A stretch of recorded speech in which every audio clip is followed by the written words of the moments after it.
Salut Bissam, bonjour les Ruisses, je suis Sébastien, et aujourd'hui je vais vous faire un petit retour d'un jeu que j'ai découvert il y a quelques jours, petite semaine maintenant, qui s'appelle In Concilio Deorum.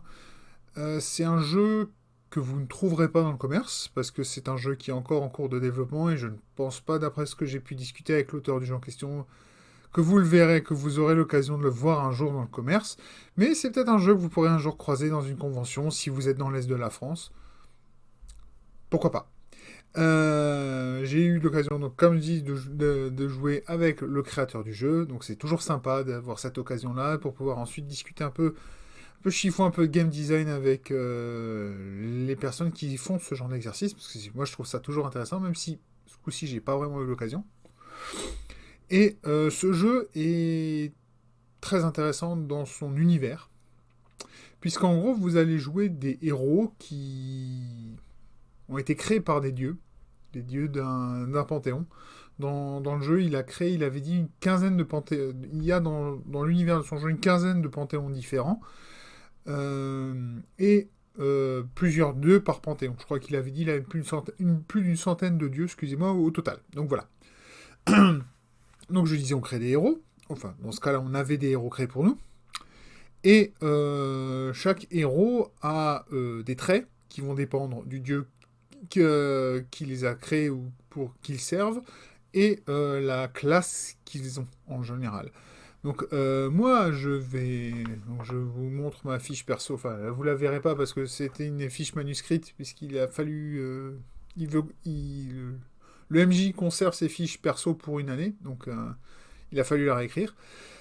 Mon personnage, c'était Charour, qui est un héros mésopotamien qui est du culte de Marduk. Donc, si je me rappelle bien, c'est un dieu de la guerre, mais je peux me tromper, je suis pas du tout quelqu'un qui s'y connaît en mythologie, encore moins en mythologie mésopotamienne. Et d'ailleurs, c'était un des grands, grands, grands points forts du jeu. Ce créateur est un monstre de recherche. Il s'est donné énormément de mal et il a cherché beaucoup, beaucoup d'infos et ça mérite un respect monstrueux pour ce qui a été fait. C'est parce que déjà un JDR normal, ça demande beaucoup de travail, mais là, devoir sourcer 15 cultures différentes, bravo, juste bravo. C'est merveilleux ce qui a été fait. J'ai vraiment adoré. Le système, il est basé sur un système à dessin. Vous avez 8 caracs pour votre perso, 4 physiques, 4 mentales, pour faire simple. Il y a des attributs secondaires qui vont exister. Vu que c'est indécent, les compétences pour des persos qui sont relativement débutants, ce qu'il avait créé, sont entre ma fiche perso, si je regarde, la plupart des compétences sont entre 35 et 30. Et c'est toujours le problème des jeux à décence, c'est que vos persos, là où ils sont pas bons, ils sont vraiment pas bons et vous avez quasiment aucune chance. Et pareil, là où il est bon, mon perso, lui, moi j'avais pris un guerrier gardien, donc vraiment le gars qui était là pour défendre le reste de l'équipe. 62 en compétences de combat et 52 en compétences d'athlétisme, qui est la compétence qui va être utilisée quand on fait du combat sans armes. Voilà.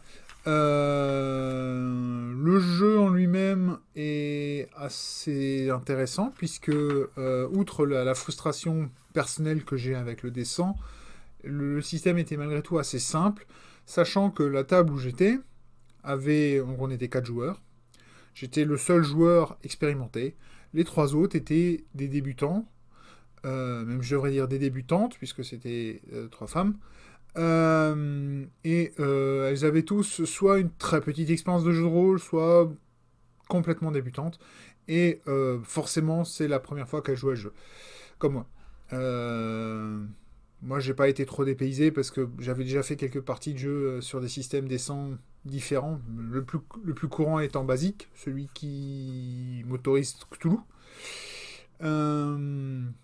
Et donc voilà, les armes font des dégâts en plus, les armures enlèvent certains types de dégâts. Vous avez de la magie. Après voilà, les choses sont relativement simples. Les persos étaient suffisamment simples aussi pour pouvoir très vite les prendre en main et donc s'impliquer dans son rôle. C'était vraiment très agréable de ce côté-là. Euh, le scénario, oula, Le scénario, quant à lui, était simple et efficace. De toute façon, dans un scénario comme ça de présentation qui a été bouclé en quoi 4 heures. On avait commencé à quoi? Ouais, on a fait 5-6 heures de jeu, ce qui a été très très long. Mais par rapport à ce que le MJ avait prévu, je dois plutôt corriger. Euh, Pareil, parce que majoritairement en table de débutants, il a fallu beaucoup de temps pour présenter les personnages, présenter le système. Avec une table de joueurs vétérans, enfin vétérans, plus expérimentés, on aurait bouclé ça en allez, 45 minutes, 1 heure, et puis ça aurait été bouclé. Enfin bon, voilà, on aurait pu attaquer le jeu. Mais c'est aussi ça, c'est le contre-coup d'avoir des débutants à votre table, c'est qu'il va falloir un peu plus expliquer les choses. Mais moi, j'adore, quoi. Là, j'étais le seul joueur expérimenté face à 3 joueurs débutants. Ça demande beaucoup, beaucoup, beaucoup de contrôle et d'humilité quand vous êtes le joueur un peu vers lequel les autres vont se tourner constamment. C'est aussi pratique parce que ça permet un peu d'aider le MJ. Alors là, je connaissais pas le système, donc le mieux que je pouvais faire, c'était quand il y avait des questions et que c'était pas forcément des questions liées au système pur. Ben, je pouvais filer un coup de main et j'ai appris par la suite que le MJ avait plutôt apprécié ça. C'est le genre d'initiative qu'il apprécie quand il a des tables de débutants. Donc voilà, ça fait toujours plaisir. Puis, moi, c'est quelque chose que j'aime faire. Dans mon boulot, dans mes hobbies, dans mes passe-temps, c'est initier les nouveaux. Moi, je trouve toujours ça très sympa. Donc, bah, je me suis vraiment éclaté. Euh, le... Pour en revenir sur le scénario, j'avais dit qu'il était simple et efficace. Effectivement, il était très bien. Ce qui m'avait beaucoup plu, c'est pas... Enfin, le scénario, comme dit, il était simple. Donc, je vais pas revenir. Hein, c'est aller là-bas, sauver quelqu'un. On est allé la sauver, voilà. Ce qui était très intéressant, c'est le concept qui est derrière certains points de mécanique du jeu. Donc vos persos sont des héros qui sont constamment testés par les dieux. Pas forcément le dieu pour lequel ils travaillent d'ailleurs. Là par exemple, nous on était en service commandé pour un dieu qui s'appelle Perun, qui est un dieu de la d'une mythologie slave, dont j'ai oublié le nom. Et donc on a été en gros passé en tant que mercenaire de nos dieux chez ce dieu-là pour faire sa mission. Et en gros, c'est des épreuves, c'est des tests. Quand vous finissez une épreuve, vous êtes récompensé, forcément. Donc, il nous avait expliqué qu'en gros, quand on finit un scénar comme ça, c'est soit on débloque un petit pouvoir, soit on débloque un nouvel objet. Voilà. Et donc, au fur et à mesure des missions accomplies, votre personnage, il va prendre en expérience, même s'il n'y a pas de point d'expérience, mais il va petit à petit monter en grade. Et l'objectif de votre héros, en fait, c'est de l'amener avoir réussi suffisamment de missions et des missions de plus en plus dures, et même la dernière mission, celle qui va vous ramener avec les dieux, d'où le nom Inconcilio Deorum, ça veut dire, si je me rappelle bien, proche des dieux ou quelque chose comme ça. Je mettrai quelque part la traduction, parce que si je me rappelle. C'est pas dit, hein, parce que ça remonte un peu, et ça a été balancé comme ça, j'ai pas eu l'idée de le noter, mais voilà. Euh, c'est un jeu qui est très, comme dit, c'est cette idée de vouloir rejoindre les dieux pour en fait devenir non pas des dieux en eux-mêmes, mais il y a une idée intéressante, c'est de rejoindre les dieux, de quitter donc le plan des mortels et d'être à leur côté. Un peu comme si je devais prendre un pendant nordique, ce serait en gros d'arriver au Valhalla, à la table d'Odin, et d'y rester. Et ce qui est rigolo, c'est que quand ça arrive, votre personnage va générer dans l'univers, en gros, un objet qui va être le rappel de ce héros-là, de ce grand héros-là. Et ça, je trouve ça sympa parce que ça veut dire que si jamais votre perso, si vous arrivez là, ce qui représente quand même une vingtaine, je crois, plus d'une vingtaine de missions réussies, c'est très sympa parce que ça veut dire que quand vous créez le personnage suivant, vous pourriez, vous ou quelqu'un d'autre à la table, se retrouver avec cet objet. Et c'est quand même super sympa parce que ça veut dire que les joueurs peuvent, à long terme, influencer l'univers d'une manière qui est géniale, quoi. Ils vont créer des objets légendaires. C'est super cool, ça. Voilà. Euh, Je revois mes notes. Mais je n'ai pas beaucoup plus à vous dire. Désolé de vous avoir fait les dents longues sur un jeu où, à part si vous êtes local près de chez moi, vous aurez peu de chances de jouer. Mais c'est un jeu qui mérite d'être connu. Et j'espère juste un jour que si vous êtes en France, vous verrez un MJ qui fait ce jeu. Je vous le souhaite parce que moi j'ai trouvé vraiment sympa.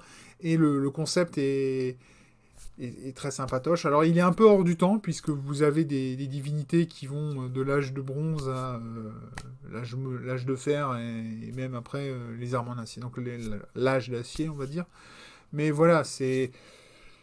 Je sais pas comment il va gérer ça parce que justement on est des personnages hors du temps. Donc il faut que les histoires soient aussi un peu hors du temps. Il faut pas les marquer. Ça veut pas dire que, à mon avis, on n'arrivera jamais dans des scénars où on va se retrouver dans l'ère moderne, parce que déjà, les dieux en question n'ont plus beaucoup d'influence. Mais ça pourrait être intéressant à explorer aussi. Enfin bon, voilà. Enfin bon, dans l'ensemble, comme dit, c'est pour conclure, une fois pour toutes.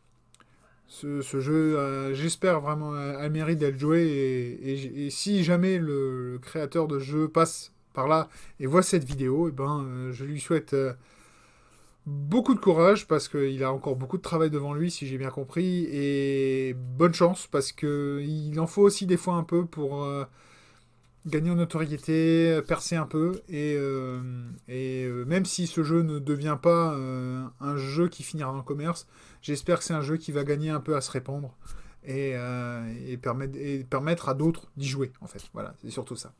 Donc, voilà tout. Voilà. En tout cas, merci pour votre attention. Je vous dis à bientôt à la prochaine vidéo. Et si vous voulez être tenu au courant de la prochaine vidéo, il y a le petit bouton s'abonner qui pourra vous tenir au courant si vous appuyez la cloche. Si les règles ne changent pas d'ici là.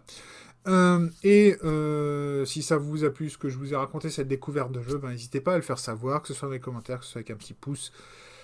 Si vous n'avez pas aimé, faites-le savoir aussi, parce que les commentaires constructifs, positifs ou négatifs, je prends. Tout ce qui peut m'aider à savoir ce que vous voulez voir, ce que vous voulez savoir. Moi, si vous avez des questions à propos de ce jeu ou autre chose, pareil, n'hésitez pas. Voilà. Et donc, en attendant la prochaine vidéo, je ne vous fais plus de promesses parce que je ne sais pas quand cette vidéo va sortir. Je vous dis simplement à tous, Bisbol.